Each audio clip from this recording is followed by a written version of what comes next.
As the video's title suggests, in this video I'm going to be showcasing each of my Nerf pipe blasters that I've made over these last couple months, maybe 1 year.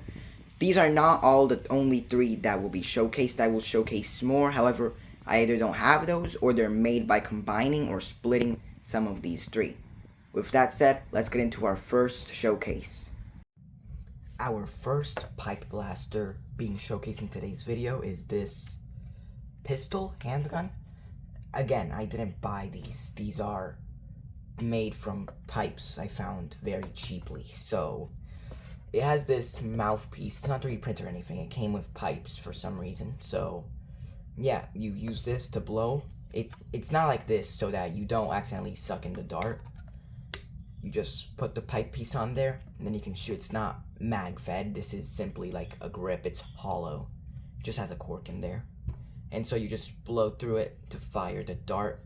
You could put anything, really. I mean, as long as it fits in here and you blow with enough air, it should work. However, I recommend things that aren't airtight because I don't think that anybody could blow hard enough to actually get anything that is airtight out of here. That would be for springers or electric blasters, which those are not in this video. This video is purely about my pipe buns and blasters. Up first, the small pipe pistol. It will be using any assorted type of about 3/4 darts that I have, either homemade like these 2 or store-bought like this one. These came in with the Winchester 1867 I have. If you guys are interested in videos about that one, I'll make them later. For now, we're going to be firing first the store-bought one. It's a pretty good shot. Next up, this green one with a plastic tip. Didn't go very far, it's a little heavy. And this white one with a blue tip.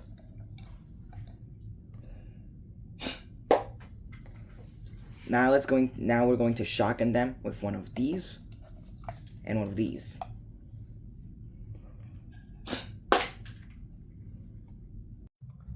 By the way, if it looks weird, it's because I zoomed out. This is my pipe blaster shotgun. Basically, up here it's curved so that the darts don't go in. Unless you're using half lengths, they probably shouldn't get sucked in. And even if you're using half lengths, it's going to be very hard to get them into your mouth somehow because, again, it's pretty curved. Here you will just put as many darts as you want to. Usually I use 4 or 5. But it is actually really accurate if you only use 1. I'll show that in the firing demo soon enough. And, well, you kind of just, there isn't really any sights like the hand pistol. You don't really aim. You kind of just hope that your shot hits. It's held together by hopes and dreams, the aiming. We will now be moving on to this Nerf shotgun-esque thing. Again, homemade like every single one of the blasters here. Again, we will be using these darts. Up first, we are going to be using single firings, of course. We're going to fire one of these white ones with a blue tip. I'll teach you guys how to make homemade darts if you guys want in another video.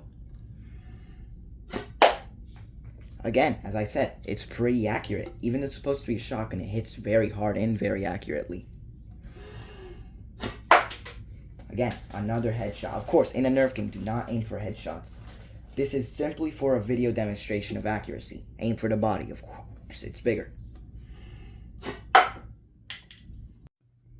Okay, funny story. When I was recording the Nerf shotgun pipe blaster I have, I actually forgot to do a shotgunning demo in which I shoot with more than 2. So I'm going to be doing that right now in this section of the video. We're going to be using 3 of these that I grabbed randomly. Again, you just drop them in there. You don't press them down, you don't do anything, you just plop them in there. Pretty strong even when it fires more than 1. This isn't a mistake. I'm not showing you the same blasters again. Well, I lied. I am showing you the same blasters again because, as you may recall, these are pipes. They can connect to each other. Of course, they're not solvent welded, which means that I can create this. I call it the not sawn-off shotgun. If I can get the whole thing in frame, no. It's really just a more steady shotgun that has really the same barrel length here. It's just more accurate because you can hold it better thanks to these two foregrips now, which somewhat allows you to aim better. I'm not sure. I have barely tried this one actually, so this shooting test is actually going to be one of my first ones. Let's see how it performs. Here is the pistol shotgun Chimera that I showed off earlier.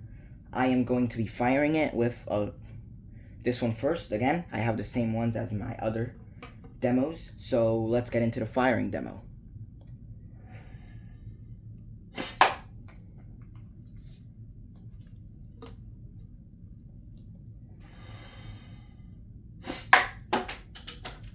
That fell into my bin of blasters. I'm gonna have to get that later.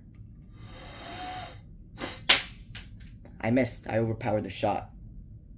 This blaster, the one from the very beginning that I'm sure you guys are very excited to see, is what I personally have nicknamed the Landship Destroyer. Named after, of course, in World War I, tanks were originally called landships, at least when they were being tested. I just adopted that name for this blaster that, personally, I think looks kind of similar to a tank Gewehr, at least in how absolutely massive it is. It's a stick.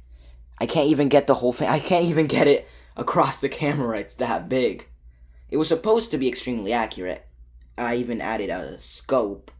Really, it's just an old magnifying lens that doesn't have any glass anymore. But it's not that accurate. It's usually just for show to make people scared in Nerf games, but it never really achieves that much.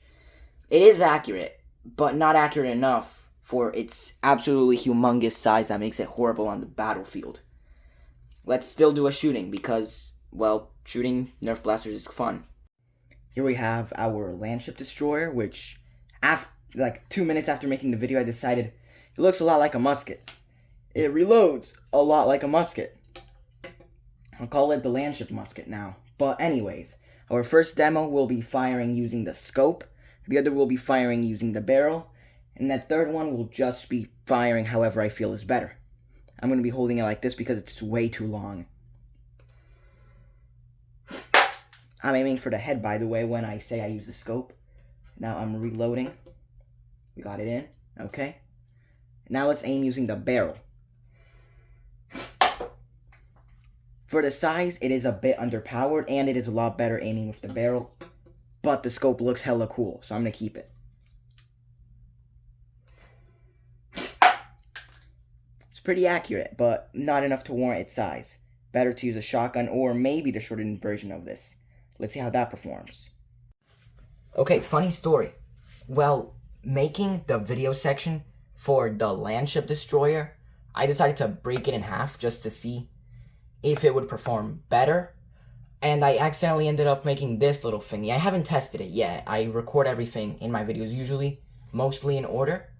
So, this that you're seeing, I have not actually fired it even once in my life. You guys are going to see my first firing of it, which is pretty neat, I'd say. Again, it has the mouth guard here so that you don't swallow any rounds. And aside from that, it's basically just the shotgun, but not curvy, and with a smaller foregrip, but also a back grip.